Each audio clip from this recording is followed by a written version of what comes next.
Assalamualaikum warahmatullahi wabarakatuh. Perkenalkan, nama saya Rahmat Ardi, NIM 19047133. Baiklah, di sini saya akan mempresentasikan itu sistem pencernaan manusia.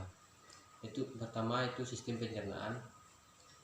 Sistem pencernaan manusia adalah sebuah sistem yang membantu manusia dalam mencerna makanan dan minuman yang dikonsumsinya menjadi zat yang lebih mudah dicerna oleh tubuh dan diambil sebagai kandungan dan di dalamnya yang berguna untuk organ dalam dan bagian tubuh secara keseluruhan.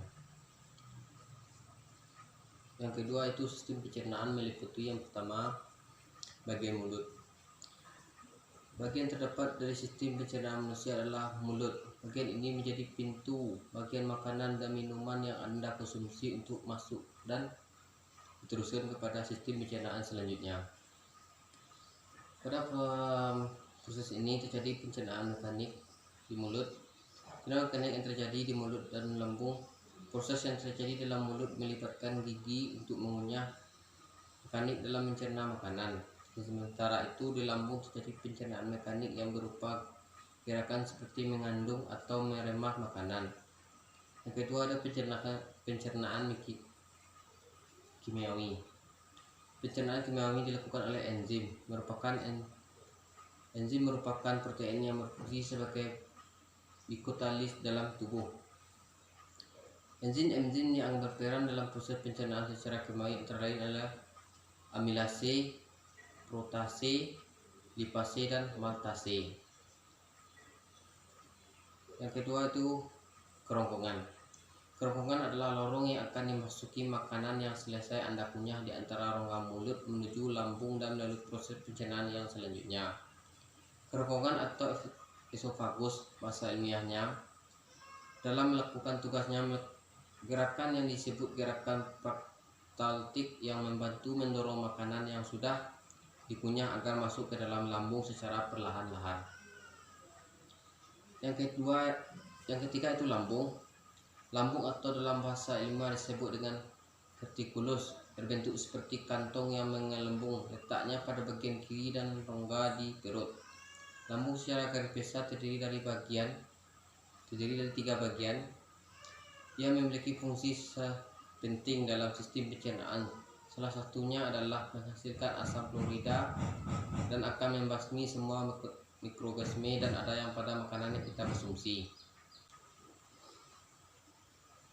Pencernaan makanan mekanik dan kimiawi yang terjadi di lambung.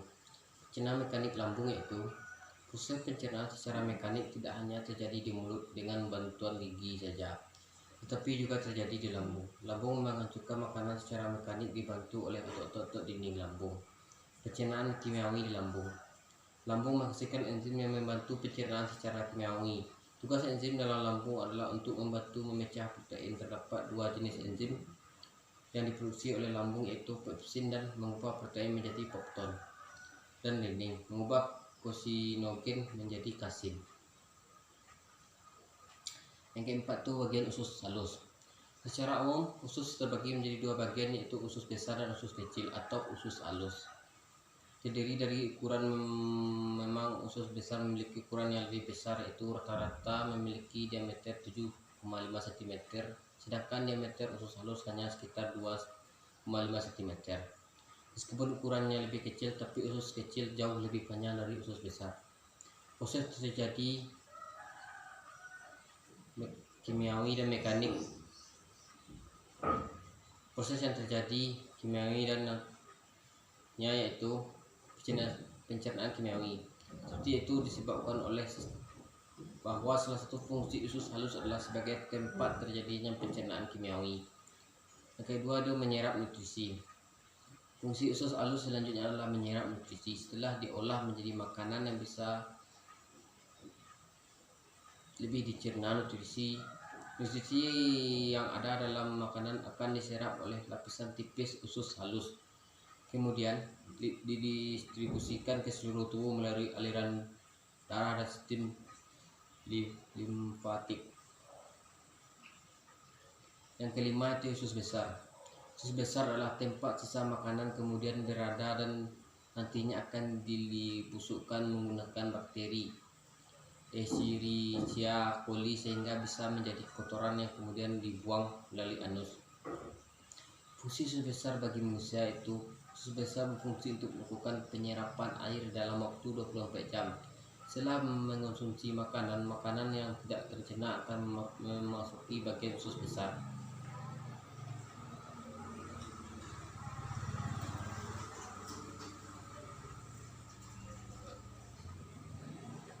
Usus besar dapat melakukan penyerapan berbagai jenis vitamin. Di dalam usus besar terdapat beberapa jenis bakteri baik yang berperan membantu proses pencernaan. Bakteri-bakteri tersebut membantu memecah makanan yang tidak tercerna di dalam usus halus. Yang berikutnya yaitu usus besar berfungsi untuk mengurangi keasaman dan juga mencegah terjadi infeksi di dalam usus besar. Terdapat berbagai jenis bakteri yang dapat membuat makanan menjadi asam. Yang selanjutnya itu usus buntu juga berperan dalam meningkatkan sistem.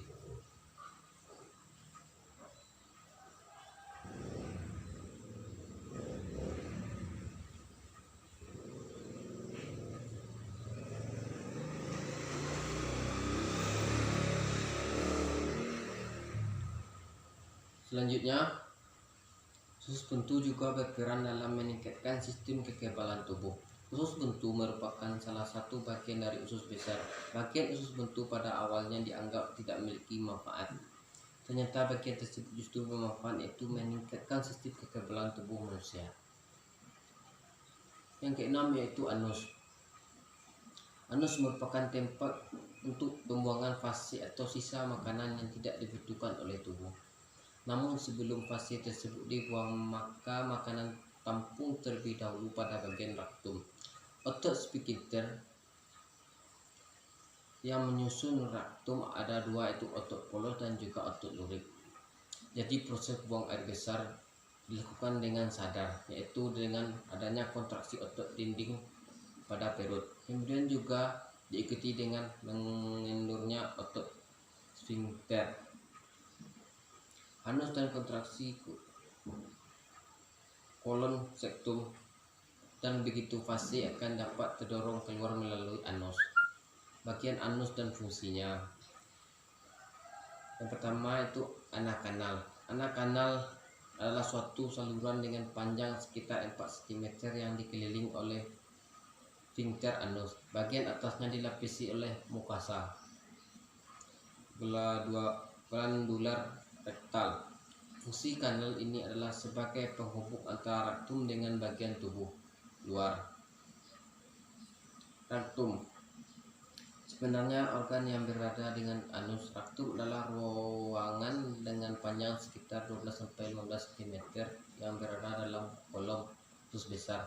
Fungsi raktum ialah untuk menampung fase sementara. Pada saat raktum sudah penuh, maka dinding raktum akan memberi impuls rangsangan ke otak sehingga timbul keinginan untuk buang air besar.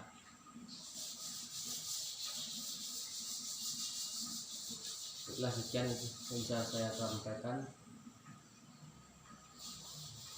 mungkin saya bisa nambahkan dengan video nanti saya masukkan. Terima kasih Bapak.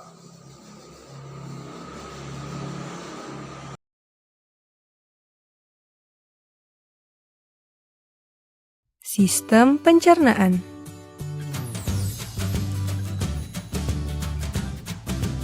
Pencernaan dimulai di dalam mulut. Gigi memotong makanan. Kelenjar ludah menghasilkan enzim yang berfungsi untuk menghaluskan makanan agar mudah ditelan. Lidah mendorong makanan ke kerongkongan. Di kerongkongan, makanan didorong dan diremas agar masuk ke dalam lambung.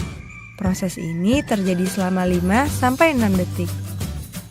Lambung memiliki 3 fungsi: menyimpan makanan selama 2-4 jam, melumatkan dan mencampur makanan dengan aneka enzim dan cairan asam lambung, memasukkan makanan ke usus kecil hingga lambung kosong kembali. Di usus kecil atau usus halus, zat-zat gizi seperti protein, lemak, karbohidrat, vitamin, dan mineral diserap oleh tubuh. Pankreas menghasilkan enzim, dan hati menghasilkan empedu. Enzim dan empedu itu membantu pencernaan dan penyerapan makanan di usus kecil. Bentuk usus kecil seperti pipa yang berdiameter 3-5 cm. Panjang usus kecil antara 6-8 meter, lebih panjang daripada tubuh kita. Sisa-sisa pencernaan yang tidak dapat digunakan tubuh masuk ke usus besar. Di usus besar, air dan mineral diserap sampai habis.